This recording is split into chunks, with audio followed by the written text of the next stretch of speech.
everyone, and welcome to the DI Dashboard webinar.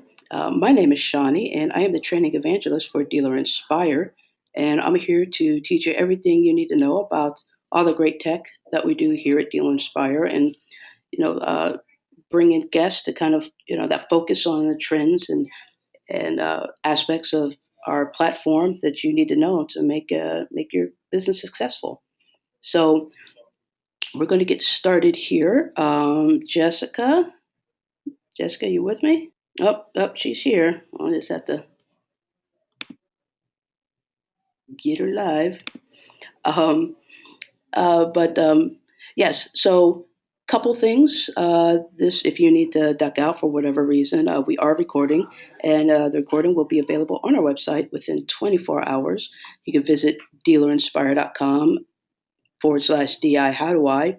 If you scroll to the bottom, you'll see all kinds of great stuff that we have to offer. So a lot of great things in there, and fact pages. We're getting fact pages in there. Great blogs and blogs even. So please check out the website.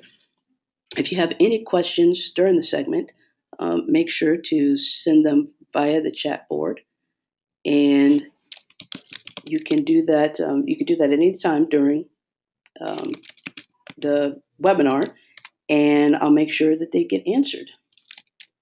So we're going to get started here in just a few seconds. Um, just in case, we're going to reiterate that today, Jessica Dover is going to talk to us about social media and how it's imperative, for your business to get people to go to your website, right? This great, amazing website that we have that Dealer Inspire has created for you is one of those things where it's so important to diversify your message, and we are, that's what we're going to discuss today. Let's see, what else can I fill in here? Okay, so as you well know,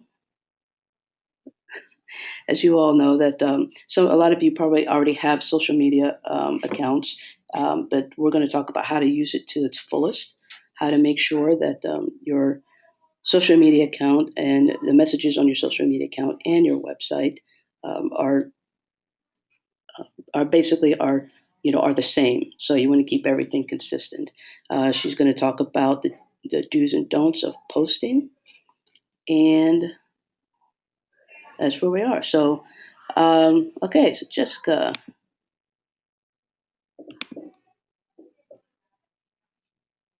can you hear me, Jess?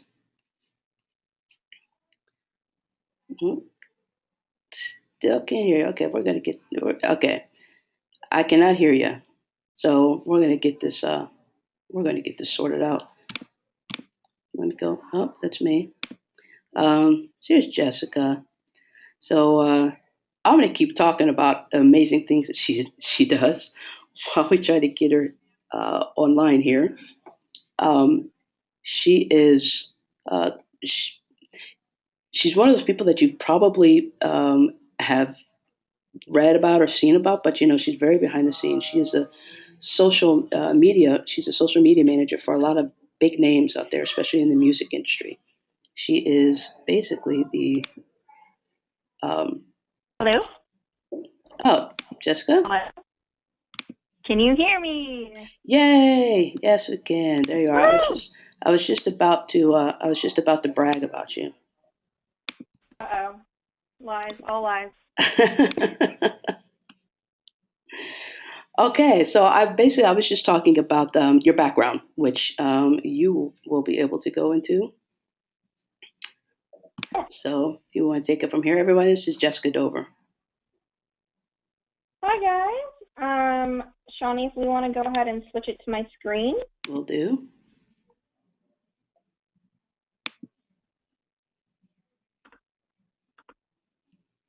All right. Can you guys see? We're good? Yep, we're good.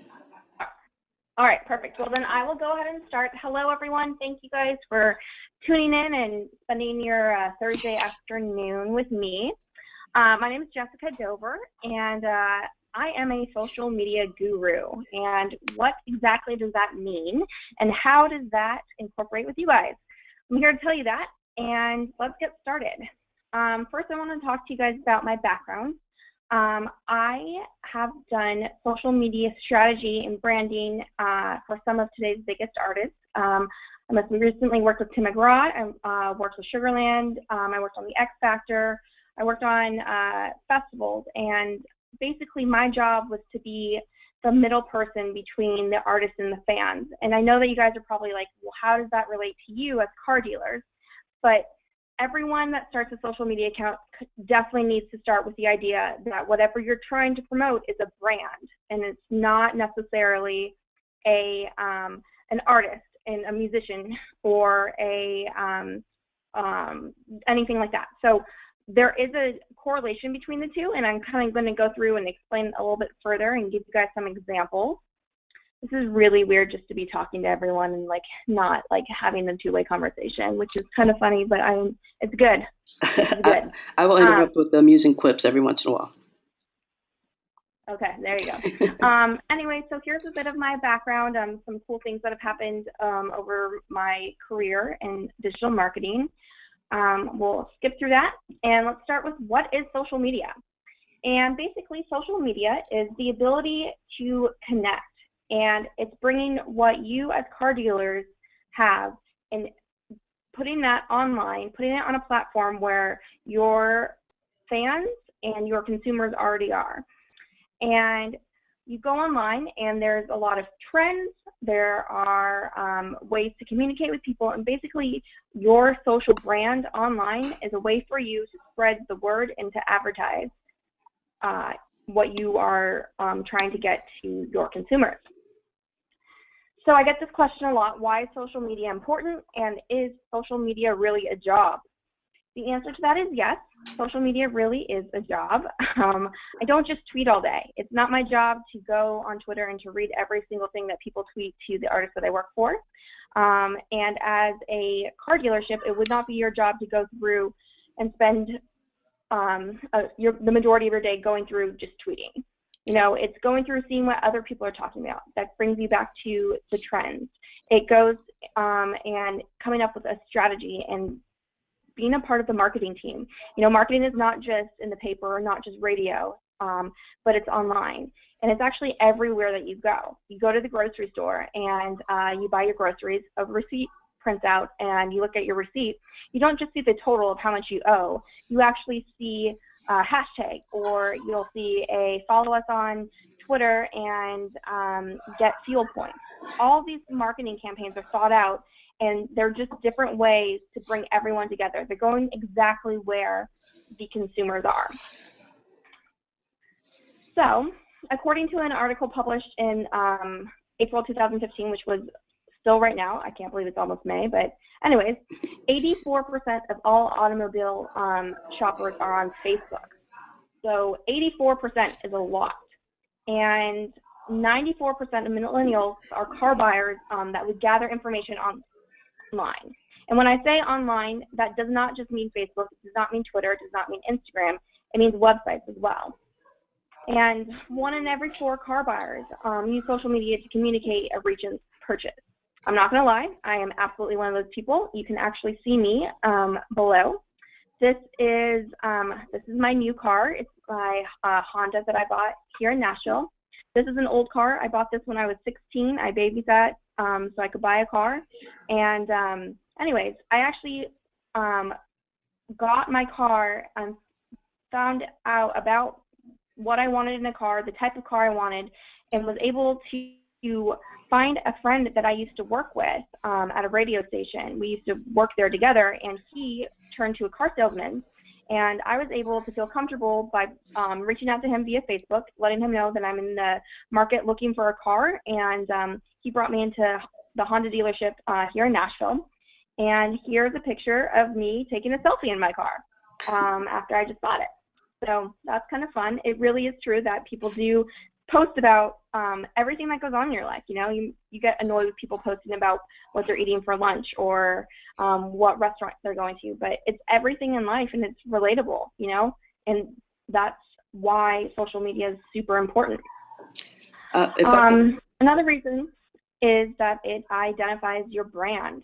And so here's kind of an example, and you'll see a lot of times in this presentation, I have the car dealership kind of brand, but then I also have a music brand so that I can show you the difference, but how a brand is relatable to everything, not just music and artists, but your dealership as well. So what you see here is a picture of a Honda, and I'm not biased towards Honda or anything, it's just the type of car that I have, so I love them all though. Anyways, let's see. So when you talk about a brand and you're identifying what it is, you need to think of an overall car, and then you narrow it down. Okay, so I want a car, and I'm in the market for one. Well, I like Hondas, so what type of Hondas? What are my options? Do I need a 4-door? Do I want a 2-door? Do I need a sedan? What type of color do I want? And then you can narrow it down also to the, me wanting a Honda Civic. So that is the brand that I am specifically looking at right now. And when you identify this, you really help increase your awareness, engagement, and when you're online posting about all of this, people that are searching for something specific are going to be using those keywords, going to be looking for a specific type of what your overall brand is. The same thing goes with music. You know, I like to listen to music of all genres, but what am I feeling like I'm in the mood for? Is it rap music? Is it going to be Drake? Is it going to be Nicki Minaj? Am I wanting to listen to pop music and the Backstreet Boys? You find what you're in the mood for, your brand, and you as a dealership and as a marketer need to put out there what you are trying to sell and grow your awareness, you know, and grow your engagement, and ultimately that will grow sales. All right, so connecting with your consumers. Basically, what you as a dealership would want to do is make sure that you're building a relationship, and you do that via social media. You can do it via seeing what people are searching for. So on the right side, you will see a screenshot of Instagram, and I typed in Chevy, and as you'll see that there's over 5 million posts of people that are typing in Chevy. And as a Chevy dealership, you should be the ones going through and either creating your own hashtag or searching those hashtags and working on building up your brand and your voice and helping get the word out there and communicate and start what really is a two-way conversation. You know, the difference between what I would call social media and hard news is that the news would just basically give you a one-way point of view. There's not a back and forth communication. But the great thing about social media is that it's a two-way conversation that, you know, even if you're a Chevy dealership, but you and you type in Chevy into Instagram and you start liking and commenting on pages like, wow, I love that Chevy truck. You're creating this brand and this voice that's engaging, and it builds a relationship. And it's one of the most important things that you can do as a marketer, as a car dealer, and all the above. So, tips for managing social media. I'll go through each of these individually, but the first one is to identify your voice. And I know I talked a lot about that, but I'll give you some examples. Creating a content calendar, making sure you always communicate, play in favor of edge rank, which again I will explain, follow trends, review analytics, and finally the one that's super, super, super important is mobile friendly. Okay, so creating a voice that is unique to your brand.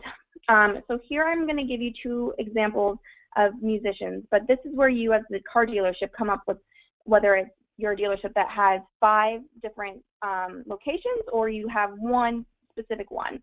What you want to do is make sure that you create a voice that relates to the audience that you're trying to appeal to. So for example, Megan Trainor, she calls her fans the Megatrons, and she likes to use emojis. You know that it's Megan posting and she's building this relationship, and her fans love this and can connect with her when she uses words like Megatrons and she uses emojis. Versus with Tim, he likes to spell things thanks, T-H-A-N-X. Fans that are into this brand and into his voice will really understand that the posts come directly from him, the ones that are in his wording. He's making sure that he is really relating to everyone that is out there by sharing who he is as not only a singer, but as someone that can connect with his fans online. And that's exactly what you as a brand can do as well, is you have an audience, is what I would call your Facebook fans or your Twitter followers. And this audience is looking to connect with you and your car dealership. They're following you for a reason, and they want to hear more about you, and they want to know more about what's going on at that dealership. They want to know about what the newest car is. They want to know what's out there and what's new. What's the next car they can get? Is their 16-year-old daughter going to need a new car? Why do they need to go to your dealership, and why would they buy from you versus a different dealership? That personal connection, that feeling of making your audience feel connected, truly, honestly, will make a difference. All right. So after you have identified your voice, the next suggestion that I would have is to create a content calendar. And this can be done in numerous ways, but this is a very, very important step to stay organized, to know what you're talking about, and to make sure that you are well on your way to creating a successful campaign. My first suggestion would be to make sure that someone from your digital team is included in the marketing meetings.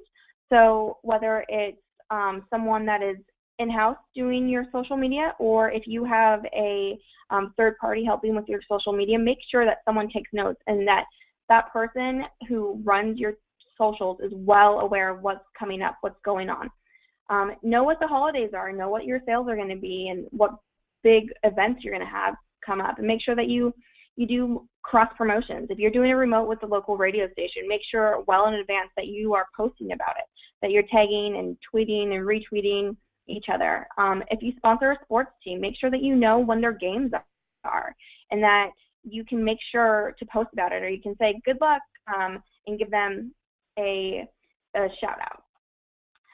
So when you create these content calendars, you can do them via Google Docs, you can do it however you want.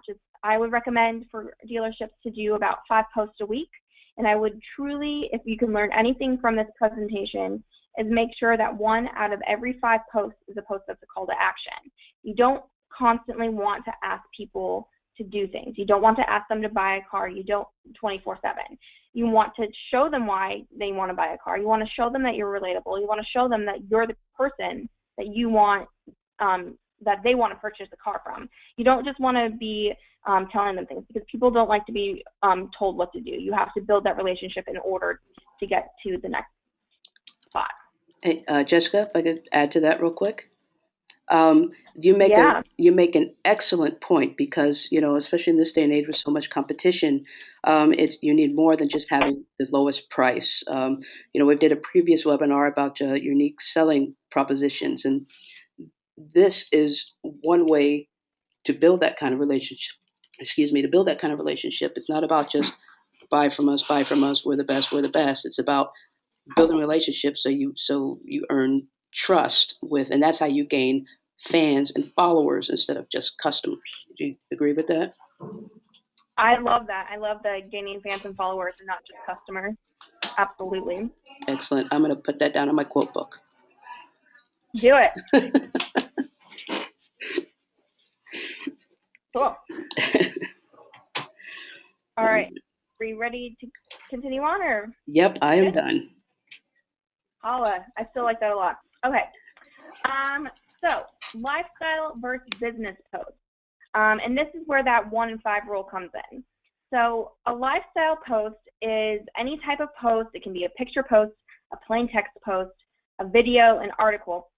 And this also relates to Twitter, Instagram, Facebook, all the social networks, YouTube, all the above. It's not just on Facebook. I know these examples are Facebook examples, but I wanted to make sure that you guys know that it relates to all social networks. But the lifestyle posts are the ones that are relatable. It's the ones that help you connect to your consumer.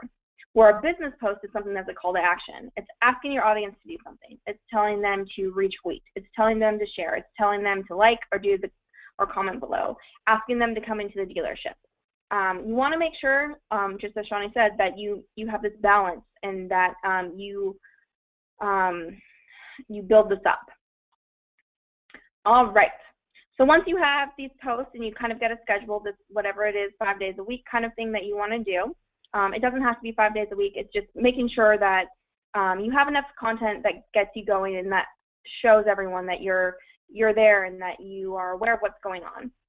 You also want to make sure that you communicate. And this is the positives and the negatives. The first thing that people will do when something negative goes or something negative that happens is they're going to go on social media and they're going to complain. That's the first thing that they're going to do. They're not going to go and call their mom. They're going to go on social media and they're going to post about it. They're going to tweet about it. This is where reviews come in, the good, the bad, the ugly. And as a marketer and as a car dealership, you want to make sure that you address everything. If someone tweets that for example, they were asking why the Wi-Fi was not working. And, you know, that's kind of a small example of what could be a negative thing, but acknowledging that you've seen what is going on and that you take care of it is huge and super, super, super important in growing a good name for your company. And then also replying to people that thank you. You know, it's always great to hear the positives. Sometimes it's important to share them with everyone else, but it's also important to acknowledge that it's a two-way street again. It's not just them thanking you, it's you thanking them for being a customer. It's you acknowledging that if they have a problem. It's making sure that you can fix that and that they can return back and be a future customer. All right, analytics. This is something that I think is one of the most important parts of social media, because this tells you what you're doing right and what you're doing wrong.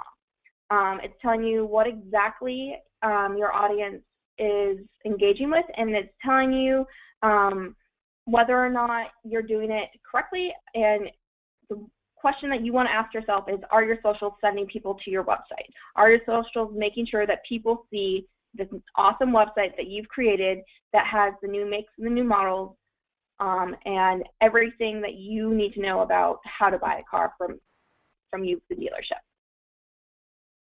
So,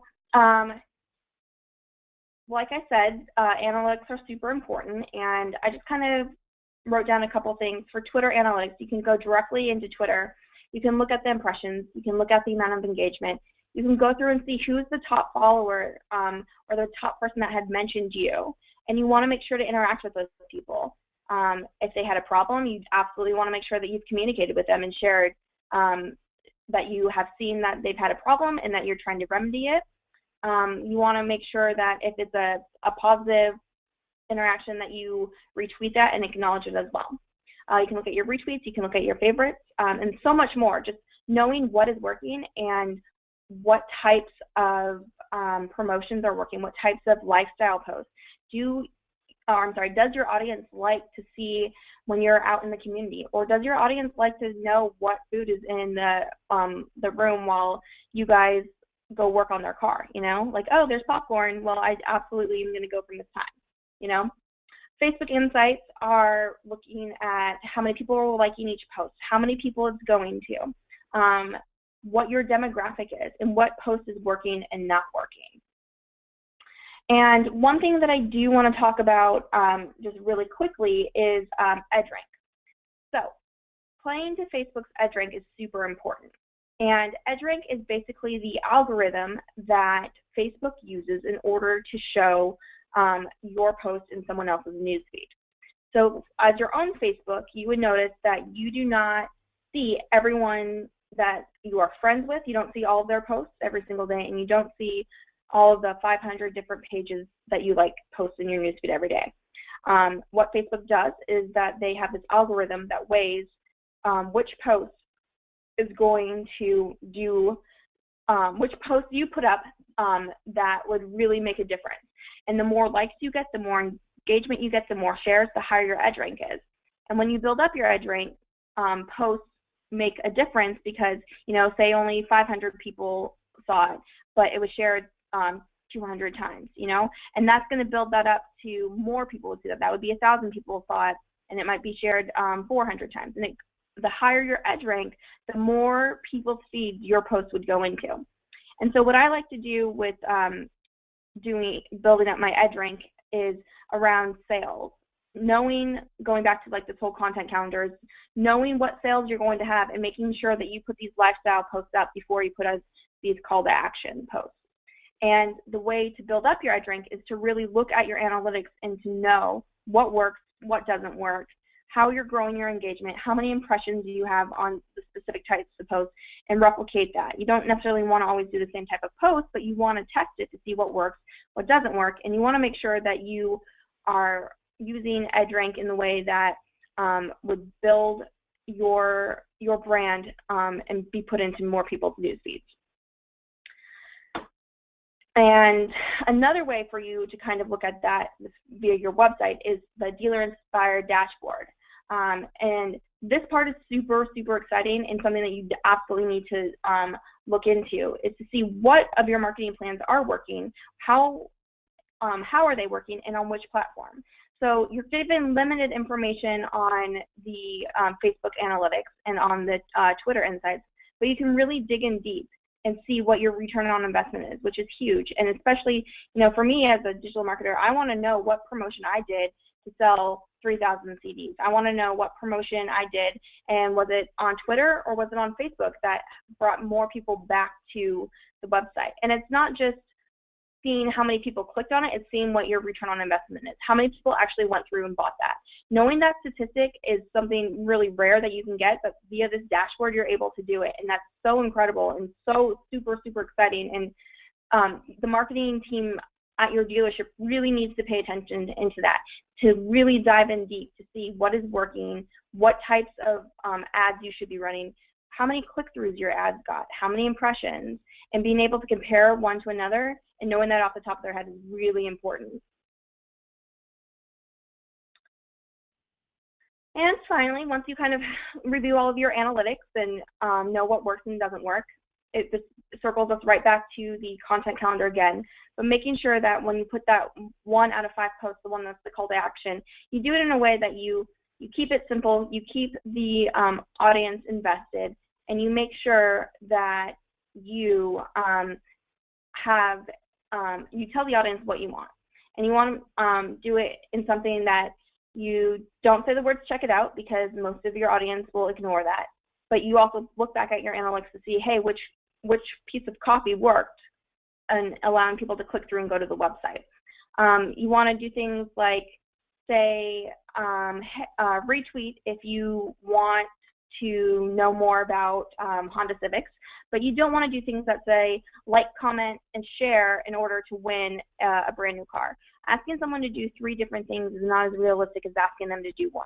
So make sure that you think out your process, and you make sure that you're being realistic. What would you do? That's always how I would ask myself. Would I retweet and comment for a chance to win a new car? Yeah, that seems pretty realistic. But would I post on 3 people's walls and tag 7 different people and then send an email? No, I probably wouldn't do that. So you just need to make sure that what you're doing is actually something that is realistic. And then you always want to make sure that you tell them exactly what you want. So the example that I'm going to use is when you're at a concert, musicians will be serenading the entire audience, but people are sitting down, and that's not as fun as when everyone's standing up, right? So what they do is they tell you exactly what you want. Hey guys, for this next song, I need everyone to get up and jump and dance around. And for you as a marketer, you need to tell people what you want. You need to tell them to share. You need to tell them to retweet. You don't always have to give things away asking people to retweet or share.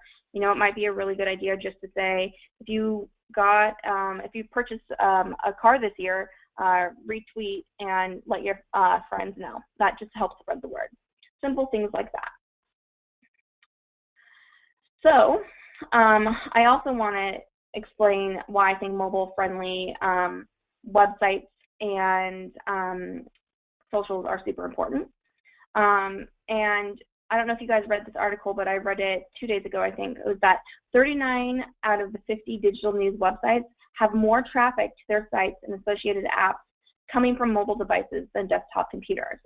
So the funny thing that I basically like to say is that, well, my car is mobile friendly. There's a picture of me, I think I had called my mom, And I took a picture because I was excited that I hit 10,000 miles. But looking at it now, I'm on the phone with my mom where I can drive safely and don't have to hold the phone, don't have to text and drive. It's my Bluetooth capability. And you want to make sure that your website's mobile friendly, and you want to make sure that your socials are mobile friendly. And when I say mobile friendly, I mean things that are the banners on your socials. I would challenge all of you guys to go look at your Facebook page and via your cell phone and see if the banner's cut off. Does it cut off where your website is? Does it cut off the name of what your dealership is? All those little things are super, super important, as well as your website for just buying a car. And that's something really super awesome that Dealer Inspire does, is making sure that people who build out a website through them is automatically mobile friendly. And that's where the industry is going. You know, digital's not going anywhere, and people are more inclined to use their phones. iPhones keep getting bigger and bigger, you know, and it's just to make sure that you can see everything on the phone. So make sure that you guys have a mobile-friendly website. And now I will take time for questions. Okay. Still some questions following here. I'm going to make a few points, but yes, you are correct about making sure that your site is mobile friendly. I know your Dealer Inspire and Launch Digital, all of our sites are automatically optimized for mobile. You know, one of the key things that we do is that we only have one code, and it's a responsive website. So, you know, if you've seen some places where you're on your mobile and you get the m dot user.com, and you know that you're on a mobile site, and that's just two sets of code to look into and take care of. And here at Dealer Inspire, we make sure that they're automatically mobile, especially since Google Analytics, since Google just came out with their new algorithm and they're going to start spanking websites that aren't mobile friendly. And That is true. yes, yeah, and so I know that, and there's some big ones out there that are some really heavy corporations out there that are getting spanked for not having mobile friendly sites, which in this day and age, I mean, you pretty much have to. Um, but going along with mobile, I mean, there's so many important things about that. I want to, Jessica, I'm going to go ahead and take control back real quick. But folks, you can contact Jessica here, just at Just Over on Instagram and Twitter, Jessica J Dover at gmail.com, and you can look her up on LinkedIn. Pretty impressive profile, if I say so myself. Thank you. So I'm going to take control back here. Go for it. Okay. So one of the things that I want to mention that in the Dealer Inspired dashboard, if you go to your analytics, you're able to see the different sources of where people are coming to your site. You're able to see your device breakdown, so you can see how many people are coming from desktop, tablet, or mobile, and that'll also help you, get an idea of what kind of content that you want to put up there. Also keep in mind, I think I like this. This is very interesting. Also, it depends on where you are. Some places like Florida, it's usually the desktop is higher, but some places like New York or California, the mobile numbers are higher. But here's the big thing that I want to show you. If you go into your analytics and you scroll down to the bottom, you can see your top refers. Now, I'm going to bet my bottom dollar that a majority of you will go into your top refers, and Facebook is going to be in the top 5. I went through the other day. I think there were some that were below that. But for the most part, there's quite a few people coming in from Facebook. So, Jessica makes a really good point about making sure that your voice and your brand is the same as your website, and really making it a cohesive unit, and making a relationship instead of just trying to sell cars all the time, because customer service is that's one of the trends that's going to be coming up. People are going to be really looking for that relationship that they can trust. So yeah, this is, I mean, all of this is put together. We do all of this with mobile in mind, with user experience in mind, with our clients use user experience in mind, so we use WordPress. So don't deny social media. highly important. All right, so Exactly. let's see. It looks like, does anyone have any questions? It looks like you did such a great job that no one has any questions. You've answered everything perfectly. um, That's first. so if you do have any questions, then please feel free to reach out to myself at dealerinspire.com or at dihowdoi at dealerinspire.com, or you can reach Jessica, any of her one of her many social outlets. Um, Also, I already sent this. You should have in your email box the survey, po.st/d survey. So please fill that out and you know tell Jessica how awesome she was. And I think if that's it, Jessica, I'm going to say thank you so much for your time and your expertise. Thank you guys, and thank you for having me. And I hope to hear from you guys soon. And just keep up the good work, everyone. Social's not going anywhere, so just keep it up, and you guys got this. Yeah, absolutely. Absolutely. So thank you so much. I want to remind everyone that next week we're going to have Honda Pro Jason. He is, you cannot miss this guy. I mean, this guy is just crazy. I'm pretty sure there's going to be a party. There might be a food fight. I don't know. He's just a crazy guy. So he's going to talk about how to create an engaging vehicle walk around and using Dealer Inspire's YouTube plugin to put that on the web. So, if this new car is coming out and you're excited about it, you got to show your excitement, and you want to make other people excited about this new car. It's like, I think if only the Gremlin if this technology was out when the Gremlin came out, or the Aztec, then probably would have better sales. Nah, they're pretty ugly. But at any rate, make sure you check it. Make sure you check it out. We're on to Pro Jason next week. And I will see you then. So I want to tell everyone thank you for listening. I'm Shawnee, the trainer of technologies for innovative dealers such as yourself. I'll talk to you all soon.